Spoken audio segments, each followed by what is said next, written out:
We are hearing from the Wisconsin women's basketball coach for the first time since a former player came out with allegations against her. And Marisa Moseley talked to the media tonight after a win against Michigan at the Kohl Center. Sports director Mike Jocks is following the story for us this week. Jocko, what did Moseley say?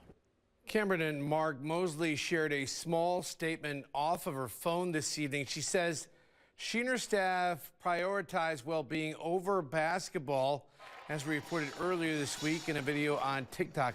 Former player Tessa Towers claims UW coaching staff mismanaged her mental health treatment during her freshman season.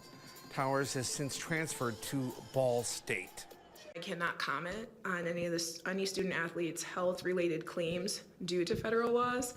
But as I've stated previously, any of my players' mental and physical well-being will always come before basketball.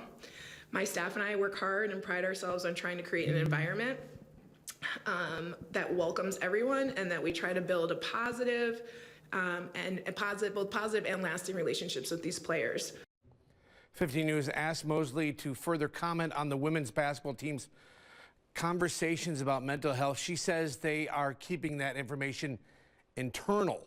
This is Moseley's fourth season with the Badgers. In the studio, Mike Jocks, WMTV 15 News. UW says they are looking into the allegations.